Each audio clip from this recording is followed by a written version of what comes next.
smoke when we all celebrate success. So now we that's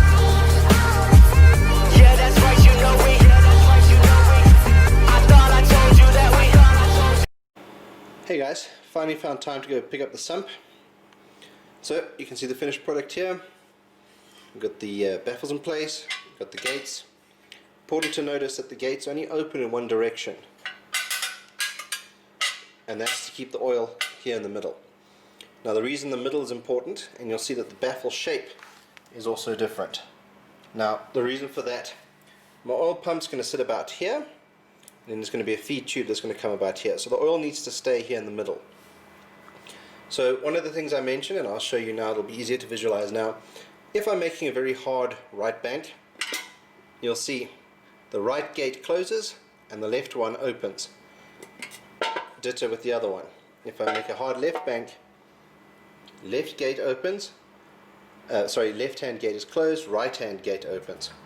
So that's basically just to ensure that the oil is always here in the middle. With these baffles in place, it also slows down, the oil can't flow, it'll flow underneath, but it won't flow through into this pocket here during the hard cornering.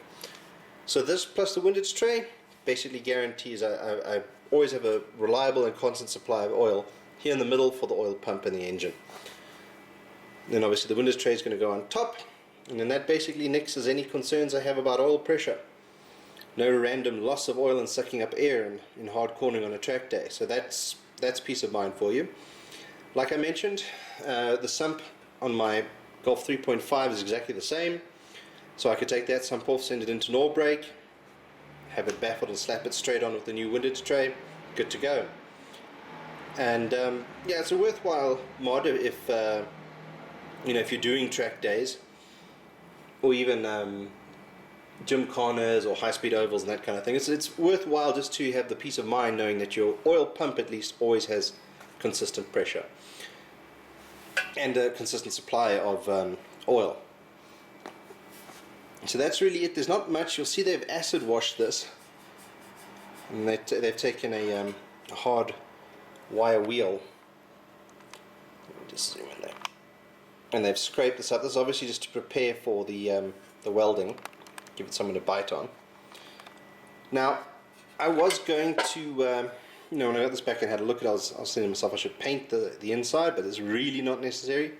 What they've done, they've obviously soaked the whole thing in acid at some point, and then after welding they've gone ahead and painted the outside with a high heat enamel. So inside's going to be filled with fresh engine oil, so that'll prevent any rust. You'll see there's already a little bit of rust here. Not too phased about that. I'll clean that before I fit it to the vehicle. It's going to be a while before this goes onto the vehicle. They did unfortunately lose the box. I asked them about the box that this thing came in, and I think when they opened it and dropped it in the acid to clean it, they didn't think to keep the box. So it's not a problem. This is obviously the finished product that I'm actually more interested in. Just, traditionally I think the guys would say baffle the sump. They get the sump back, it goes straight onto the vehicle. Norbrake does a lot of work for VW Challenge, so it makes sense that they wouldn't worry about things like boxes. In my case, obviously it's slightly different, so I'm going to wrap this in a black plastic bag, shove it back in the box with the windage tray till I'm ready to use it. Like I mentioned in my previous video, I'm starting to gather all the various different engine and gearbox mounts, anti-roll bars and that kind of thing, all together to send that off for powder coating. And once that's done, we can start looking at putting the engine back in. I need to still clean and paint the engine. I haven't had a chance to do that yet, but we're going to probably put the camera on a tripod and I'll time-lapse that just so you guys can see if you're interested. But yeah, I'm going to leave that that as is for now, guys. Thanks for watching. I thought I'd just do a quick midweek update again.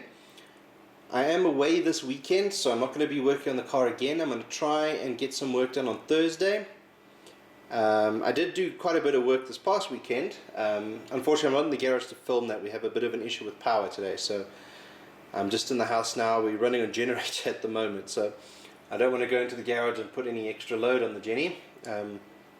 But that's an entirely different issue. There's a substation or something in the area that's taken out 4 blocks in my area. So hopefully they get that fixed quite soon. But anyway, guys, I'm going to leave it here. Thanks for watching. I've got 3 new subscribers. Thank you so much, guys.